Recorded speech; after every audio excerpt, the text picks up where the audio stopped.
बेटा हम लोग बात कर रहे थे एसिड्स एंड बेसिस की।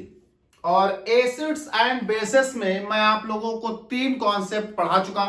Arrhenius concept of acid and bases, Bronsted Lowry concept of acid and bases और Lewis concept of acid and bases. आज की इस क्लास में हम लोग तीन कॉन्सेप्ट की बात करेंगे। छोटे छोटे हैं लेकिन बड़े इंपॉर्टेंट कॉन्सेप्ट हैं तीनों। उन तीनों में से आज हम लोग सबसे पहले बात करने वाले हैं lux fluid concept of acid and basis. लेकिन लक्स फ्लूइड कॉन्सेप्ट को दिया था लक्स ने 1939 में। बाद में इसे 1947 में फ्लूइड ने एक्सपैंड किया, तो मिलाकर बोलते हैं लक्स एंड फ्लूइड कॉन्सेप्ट। तो जरा एक लाइन लिख लेते हैं। कहा गया this concept of acid and base was given by Lux in 1939 and later was expanded by Fluid in 1947। इस कॉन्सेप्ट को लक्स ने दिया था 1939 में और बाद में फ्लूइड ने इसे एक्सपेंड किया 1947 में। दैट इज वाई ये मिलाकर कहा जाता है लक्स फ्लूइड कॉन्सेप्ट। देखिए इस कॉन्सेप्ट के अनुसार थोड़ा कहानी बिल्कुल अलग है। इस कॉन्सेप्ट के अनुसार according to this concept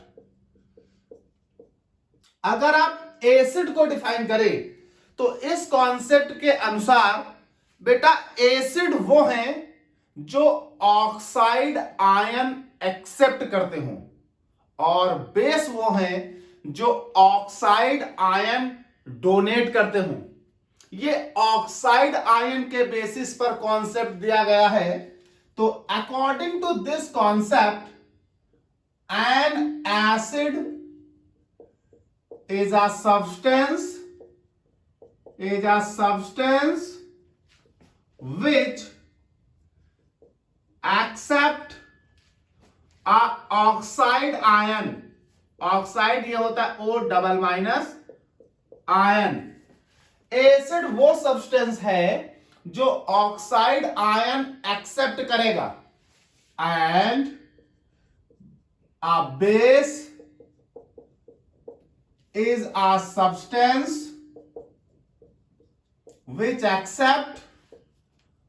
donate a oxide ion। Base वो सब्सटेंस है जो ऑक्साइड आयन डोनेट करेगा। तो जरा गौर करिएगा, किसी भी कंपाउंड से अगर ऑक्साइड आयन बाहर निकल जाए तो वो बेस है, और अगर कोई कंपाउंड ऑक्साइड आयन ग्रहण कर ले, एक्सेप्ट कर ले, तो वो एसिड है। तो छोटी सी बात में अगर आपसे कहा जाए इन शॉर्ट, तो आप सीधा सीधा बोलेंगे कि acids are oxide acceptor while bases are oxide donor. तो अगर हम शॉर्ट में बोले, in short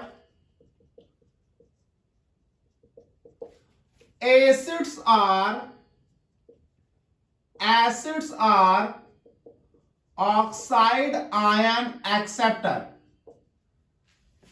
and bases are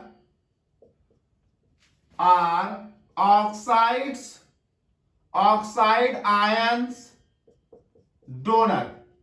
तो एसिड्स जो हैं वो ऑक्साइड आयन एक्सेप्टर हैं और बेस जो हैं वो ऑक्साइड आयन डोनर हैं according to Lux fluid concept.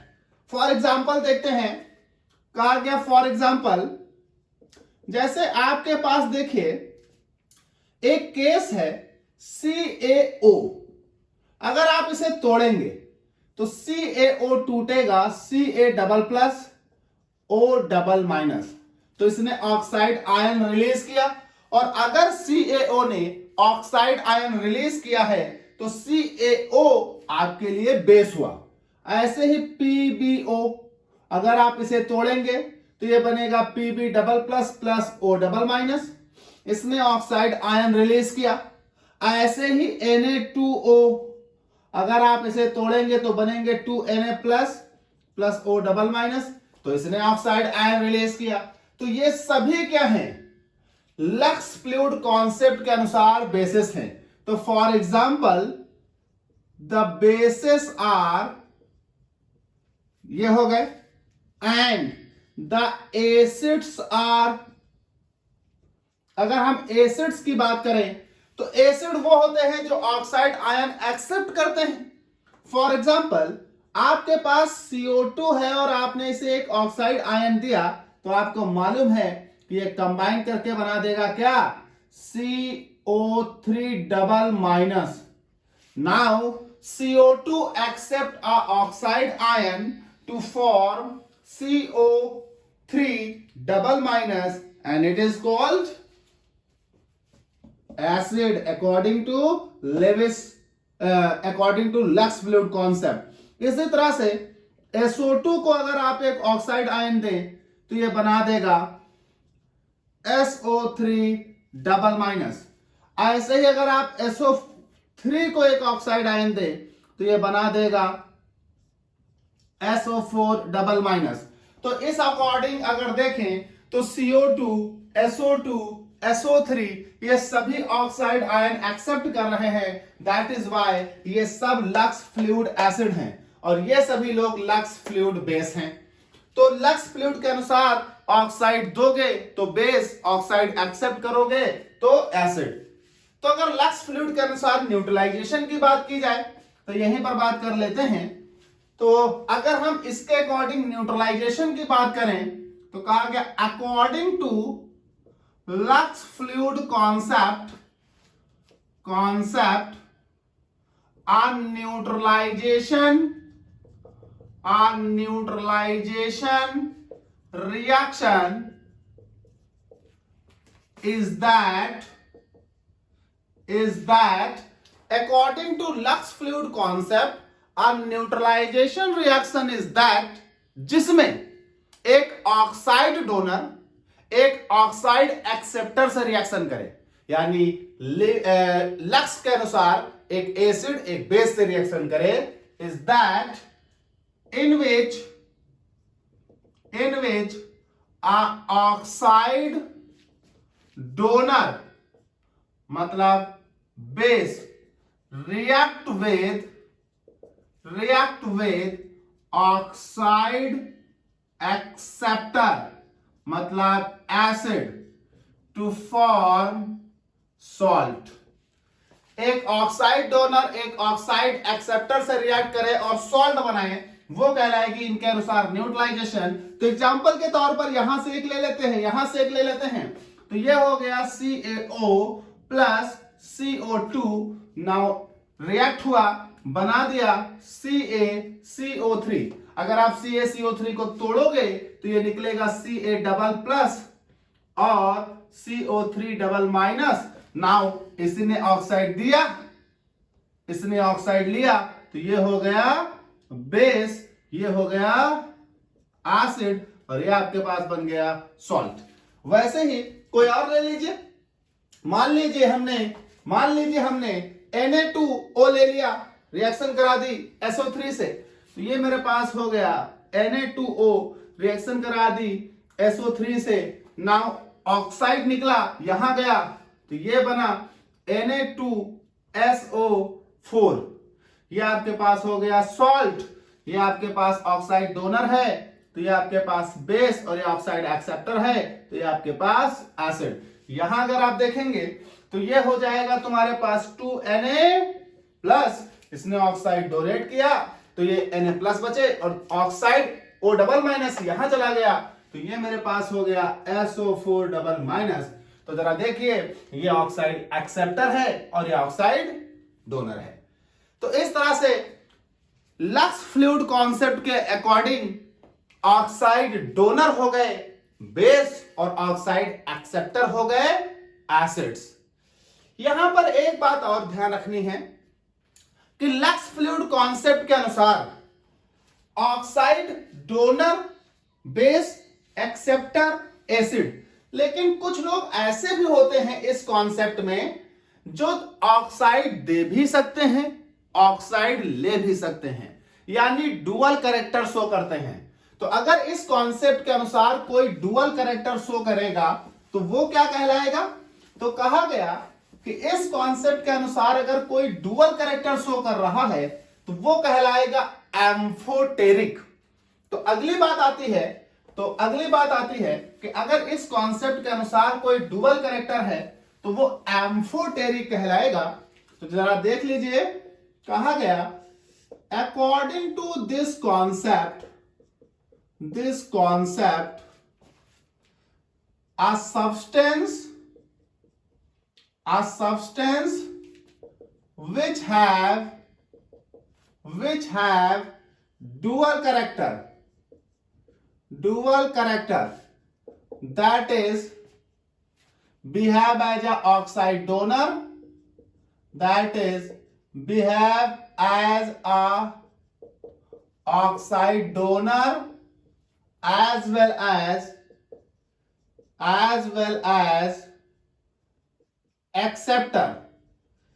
तो अगर हमारे पास कोई ऐसा बंदा है जो ऑक्साइड डोनर और ऑक्साइड एक्सेप्टर दोनों की तरह काम करता है तो इसका मतलब उसके पास डुअल कैरेक्टर है, वो एसिड कैरेक्टर भी शो कर रहा है बेस कैरेक्टर भी शो कर रहा है, तो ऐसे केस में हम उसको बोलेंगे एम्फोटेरिक। तो कहा गया according to this concept a substance which have dual character that is behave as a oxide donor as well as oxide acceptor,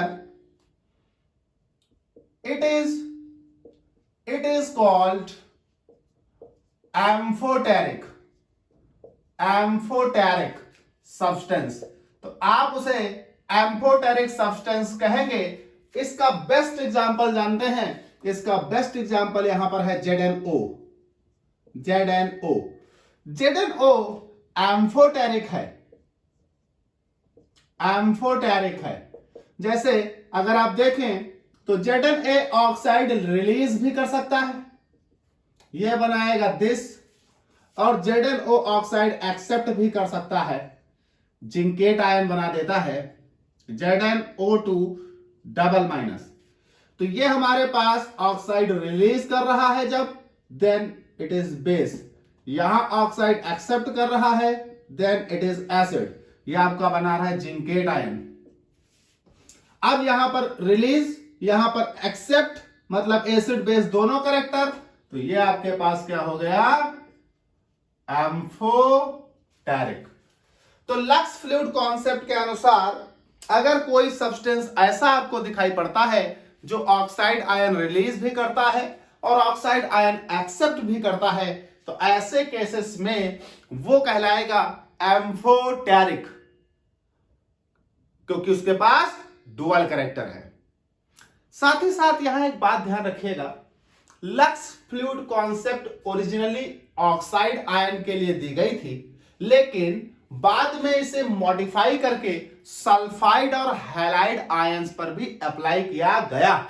तो कहा गया कि lux fluid concept originally develop for oxide, but it is also applicable on the sulfide and halides compound। तो lux fluid concept को sulphide और halide compounds पर भी apply किया जाता है। तो एक बात और लिखेंगे कि दिस कॉन्सेप्ट इज ऑल्सो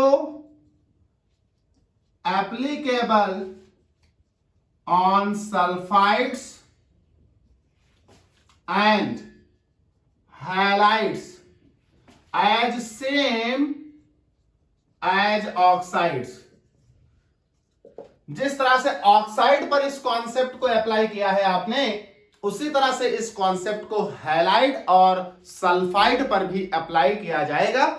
मतलब जहां जहां ऑक्साइड की बात हुई है, वहां ऑक्साइड वर्ड को अगर बदलकर सल्फाइड कर दो तो सल्फाइड के लिए हो जाएगा ये, और वहां पर अगर ऑक्साइड वर्ड बदलकर हैलाइड कर दो तो हैलाइड के लिए हो जाएगा। तो अगर सल्फाइड के लिए बोला जाए तो क्या बोलोगे कि एक ऐसा सब्सटेंस जो सल्फाइड आयन एक्सेप्ट करता है, एसिड जो सल्फाइड आयन डोनेट करता है, बेस। हैलाइड के लिए यही बात बोलोगे, तो एक ऐसा सब्सटेंस जो हैलाइड आयन एक्सेप्ट करता है, एसिड, और अगर हैलाइड आयन डोनेट करता है तो बेस। तो चाहे आप लक्स फ्लूइड कॉन्सेप्ट को सल्फाइड पर लगाएं, चाहे आप ऑक्साइड पर लगाएं, चाहे आप हैलाइड पर लगाएं। अच्छा, अगर इस कॉन्सेप्ट के लिमिटेशन की बात करें तो यह बड़ा ही लिमिटेड कॉन्सेप्ट है, यह बहुत ही लिमिटेड कॉन्सेप्ट है, और लिमिटेशन में एक ही बात लिखेंगे कि it is only applicable on the oxides, sulphides and halides. इसके अलावा ये कहीं पर एप्लीकेबल नहीं है। तो कहा गया this concept is only applicable, this concept is only applicable on oxides, sulphides and halides. बस ये इन पर एप्लीकेबल है, इसके अलावा ये किसी के भी एसिड या बेस कैरेक्टर को एक्सप्लेन नहीं करता। तो ये इसकी लिमिटेशन है। इसके बाद हम लोग अगले कॉन्सेप्ट की बात करते हैं, तो रफ करते हैं, अगले कॉन्सेप्ट की बात करते हैं। तो अगला आता है मेरे पास उसेनोविच कॉन्सेप्ट। उसेनोविच कॉन्सेप्ट को थोड़ा सा समझिएगा। उसेनोविच कॉन्सेप्ट में कई सारे पॉइंट्स को मिलाकर डिफिनेशन बन रही है। देखिए, उसेनोविच कॉन्सेप्ट के अकॉर्डिंग अगर हम बात करें तो उसेनोविच कॉन्सेप्ट के अकॉर्डिंग एसिड्स वो होते हैं, उसेनोविच कॉन्सेप्ट के अकॉर्डिंग एसिड्स वो होते हैं जो बेस से रिएक्शन करते हो, या कैटायन रिलीज करते हो, या एनायंस एक्सेप्ट करते हो। तो लिख लेते हैं, कहा गया according to this concept, according to this concept an acid is a substance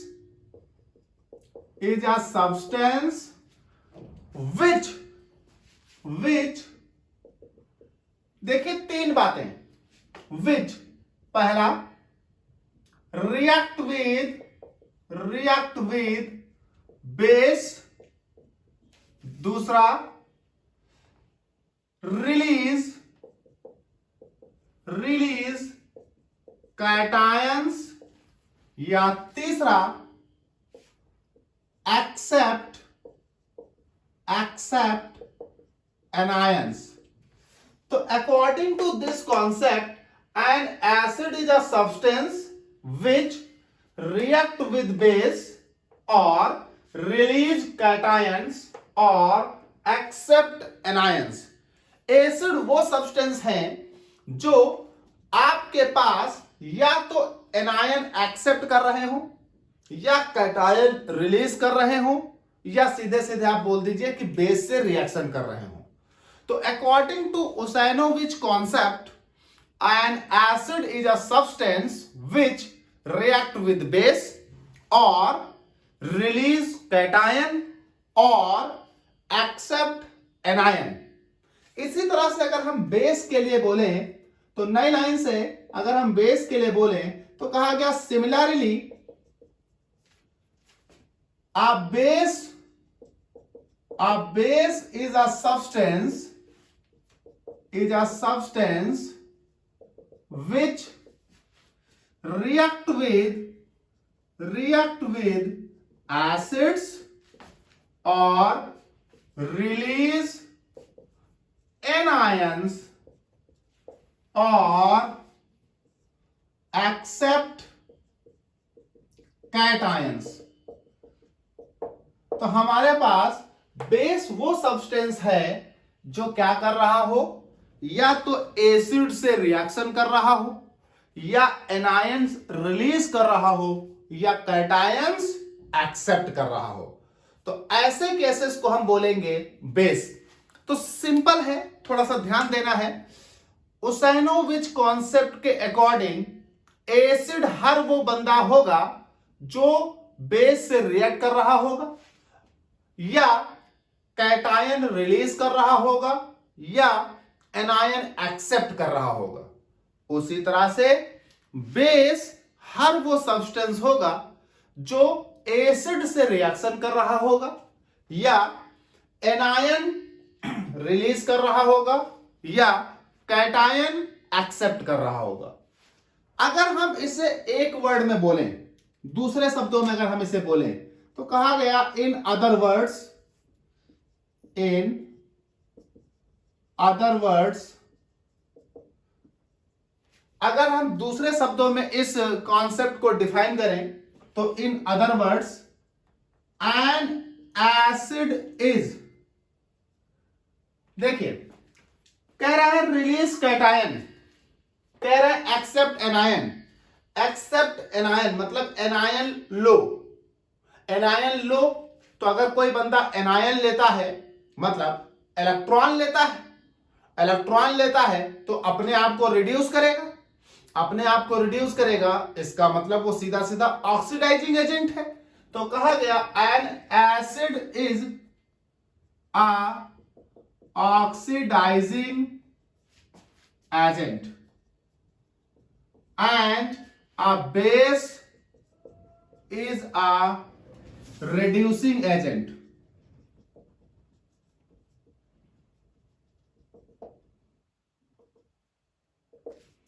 कहा गया उसाइनोविच कॉन्सेप्ट के अकॉर्डिंग अगर कोई इलेक्ट्रॉन एक्सेप्ट करता है, एनायन एक्सेप्ट करता है, तो जाहिर सी बात है वो अपना रिडक्शन कर रहा होगा। अपना रिडक्शन जब कोई करता है तो वो दूसरों के लिए ऑक्सीडाइजिंग एजेंट की तरह काम करता है। तो कहा गया an acid is a oxidising agent and a base is a reducing agent according to Usanovich concept.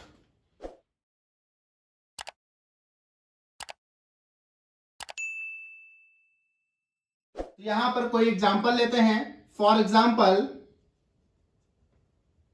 मान लीजिए हमने पोटेशियम की रिएक्शन करा दी क्लोरीन से Cl2 से, तो ये मेरे पास प्राप्त हुआ KCl।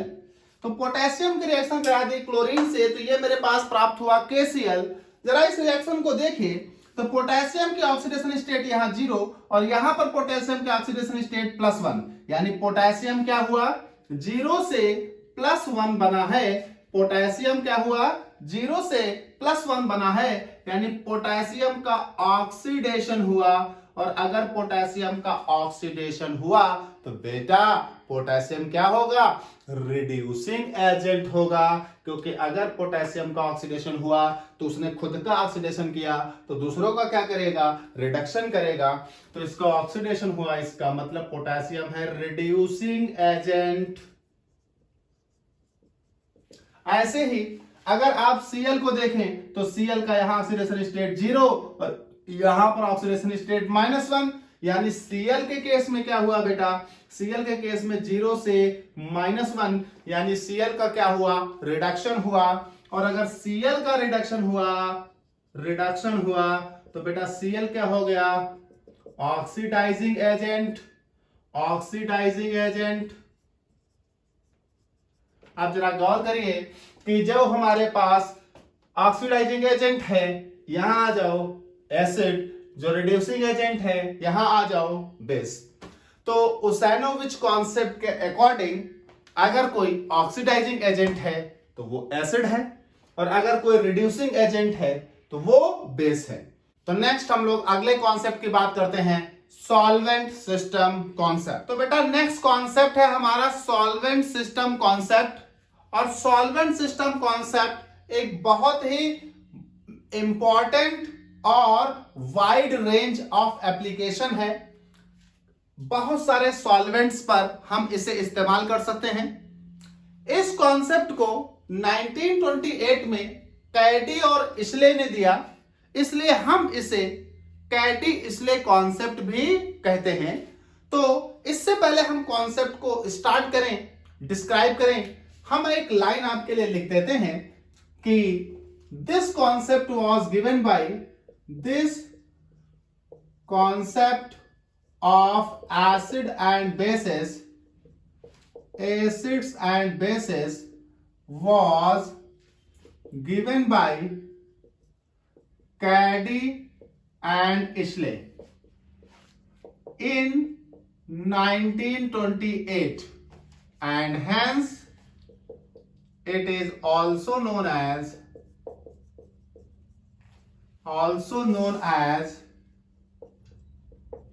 Caddy-Ishley concept।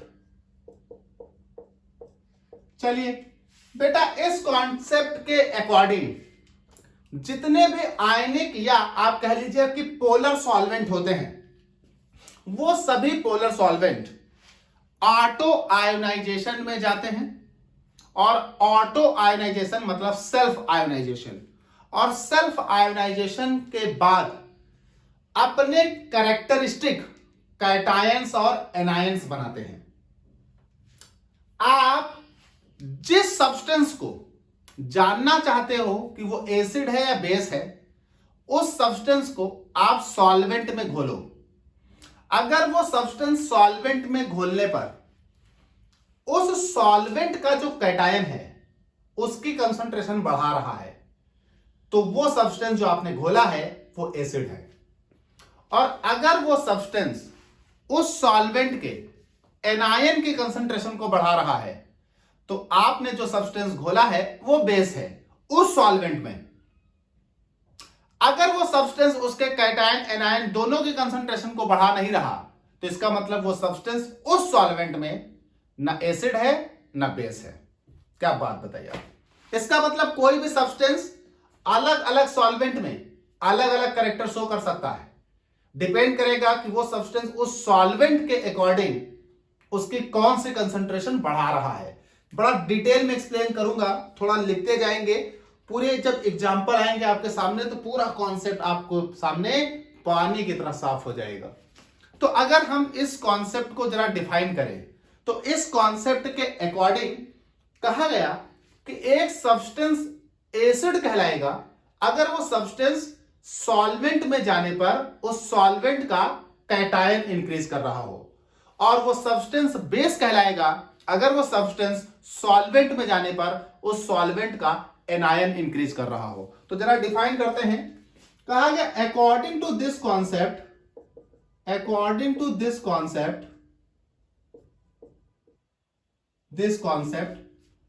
N acid is a substance which increases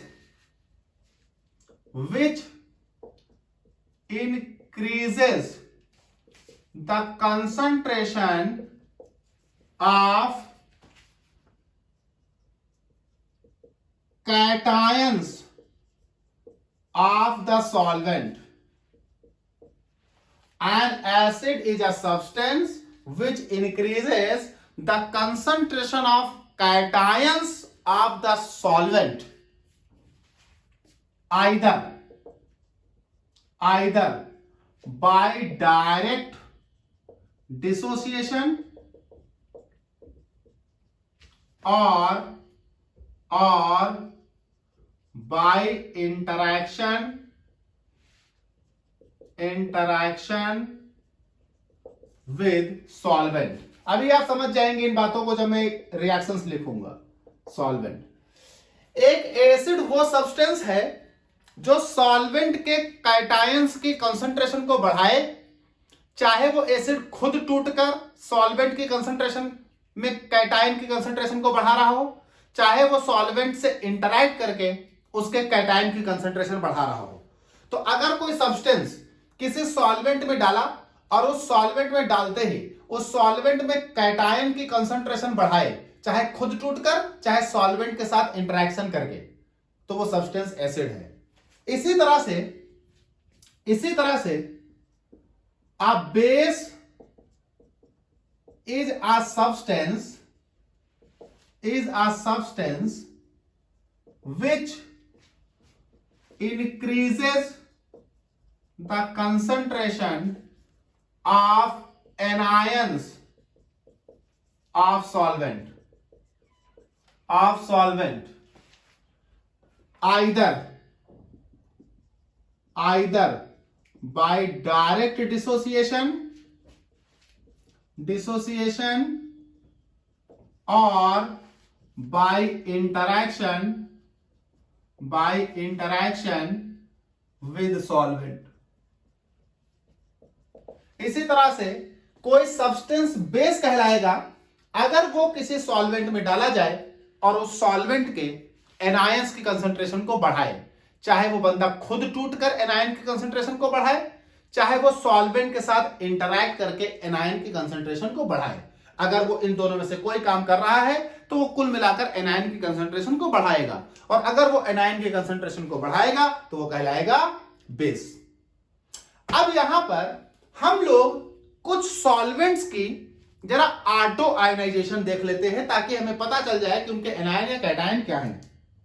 नई लाइन से, the auto ionisation of some solvents are given below. फिर इन थ्योरी को अप्लाई करते हैं उस पर।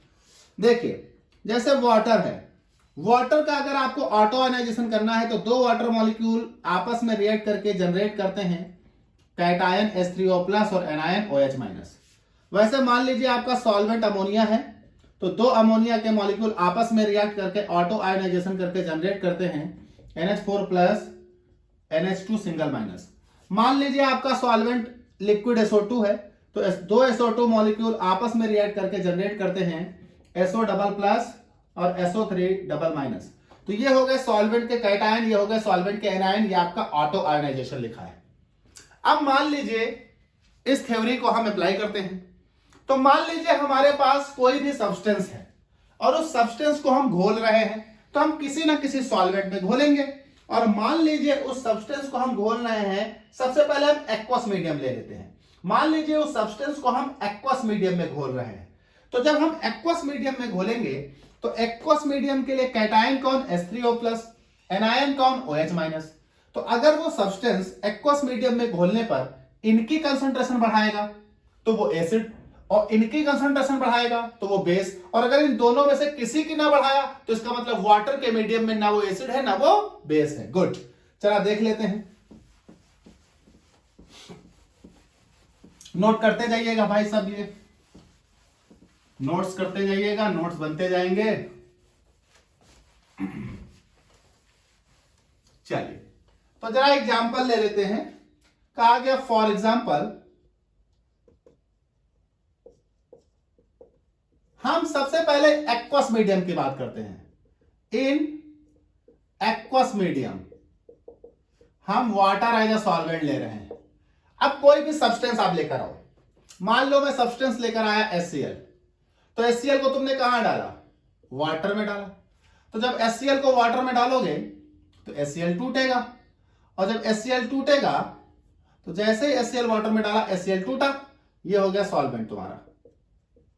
ये आपका सब्सटेंस है, इसे पता करना है एसिड है कि बेस। जब HCl टूटा तो बना H+ और Cl-। H+ वाटर से कंबाइन कर जाएगा, बना देगा H3O+ और Cl-। तो देखिए, जब आपने इसे सॉल्वेंट में डाला तो यहां पर H3O+ यानी H3O+ की कंसंट्रेशन बढ़ने लगेगी। इसका मतलब कैटायन की कंसंट्रेशन बढ़ने लगी, जो कि वाटर के ऑटो आयनाइजेशन के बाद बना हुआ कैटायन है। इसका मतलब ये क्या है? एसिड। उसी तरह से जैसे मान लो आपने NaOH लिया और इसे वाटर में डाला, हमने कहा था या तो वो इंटरैक्ट करके बढ़ाए, तो इसने इससे इंटरैक्ट करके बढ़ाया, या डायरेक्ट टूट कर भी बढ़ा सकता है। NaOH जब वाटर में डालोगे तो बनेगा बेटा Na+OH-। वाटर से वो इंटरैक्ट नहीं हुआ, डायरेक्ट उसने टूट कर बढ़ा दिया OH-, तो ये वाटर में क्या है?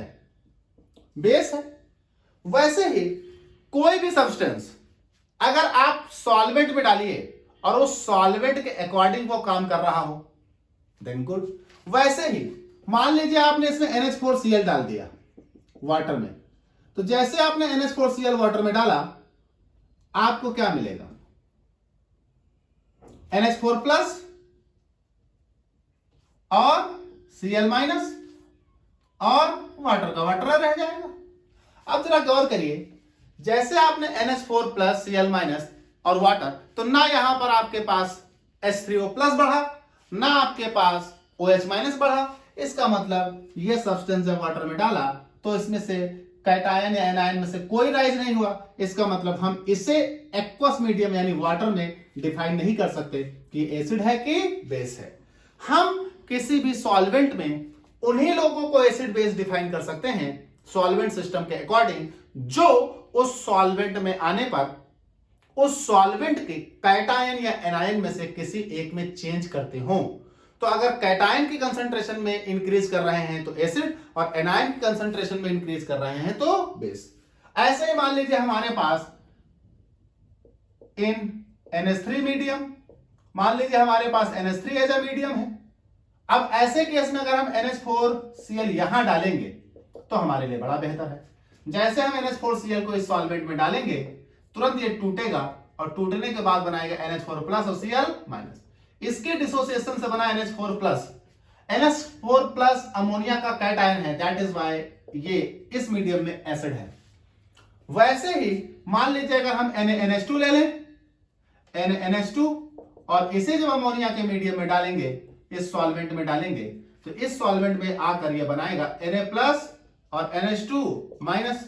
तो यहां से इसने जनरेट किया दिस, यानी ये हमारे अमोनिया का भी एनायन है, मतलब ये बेस है। तो बेटा जब किसी सब्सटेंस को किसी सॉल्वेंट में डालते हो तो वो सब्सटेंस उस सॉल्वेंट के रिस्पेक्ट में उस सॉल्वेंट का कैटायन जनरेट कर रहा है या एनायन जनरेट कर रहा है, खुद टूटकर या सॉल्वेंट से इंटरैक्ट होकर। जैसे यहां खुद टूटकर, यहां भी खुद टूटकर, यहां खुद से टूटकर, यहां इंटरैक्ट होकर। तो दोनों तरीकों से, चाहे वो खुद टूटकर या इंटरैक्ट होकर, सॉल्वेंट के कैटायन बढ़ाए तो एसिड और सॉल्वेंट के एनायन बढ़ाए तो बेस। अब वो सब्सटेंस को जिस सॉल्वेंट में डाले हो उस सॉल्वेंट के रिस्पेक्ट में कैटायन एनायन देखेंगे। वाटर में डाला था तो वाटर के रिस्पेक्ट में कैटायन एनायन, अमोनिया में डाला है तो अमोनिया के रिस्पेक्ट में कैटायन एनायन। तो जब किसी सब्सटेंस को किसी भी सॉल्वेंट में डिसॉल्व किया जाता है और वो सब्सटेंस उस सॉल्वेंट के रिस्पेक्ट में कैटायन की कंसंट्रेशन को इंक्रीज करे तो वो एसिड, और उस सॉल्वेंट के रिस्पेक्ट में एनायन की कंसंट्रेशन को इंक्रीज करे तो वो बेस कहलाएगा उस सॉल्वेंट के लिए। ठीक, अगर कोई कैटायन या एनायन दोनों की कंसंट्रेशन को इंक्रीज नहीं कर रहा उस सॉल्वेंट में, तो उस सॉल्वेंट में उसे सॉल्वेंट सिस्टम के अनुसार एसिड या बेस में क्लासिफाई नहीं किया जा सकता। अब जरा सॉल्वेंट सिस्टम के अनुसार बेटा हम लोग न्यूट्रलाइजेशन देख लें क्या होता है। तो कहा गया according to this concept the neutralisation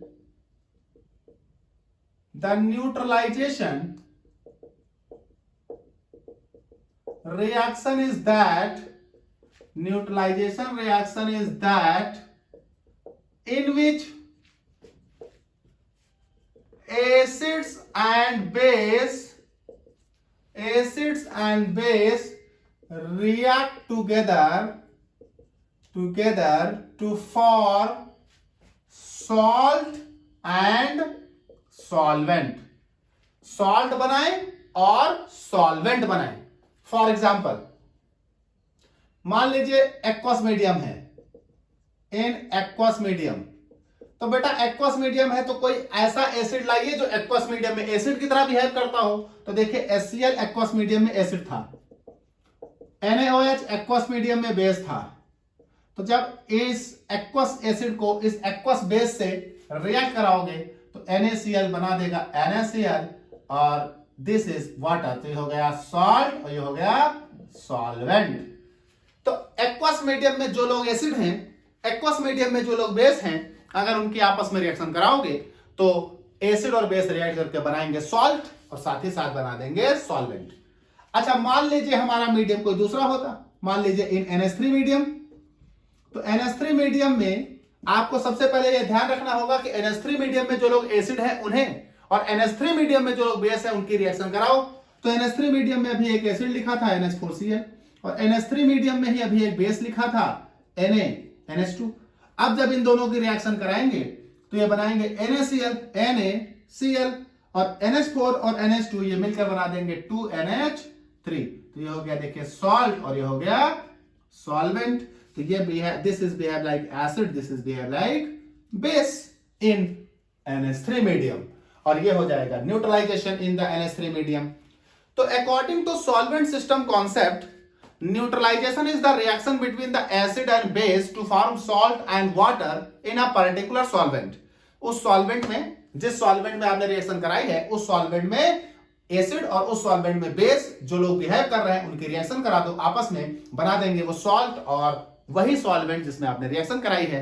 तो ये हो जाएगा acid plus base give to salt plus solvent and this is called neutralisation reaction for solvent system concept. Solvent system concept के लिए वो न्यूट्रलाइजेशन रिएक्शन हो जाएगी। इसी के साथ ये आपका हो जाता है सॉल्वेंट सिस्टम कॉन्सेप्ट।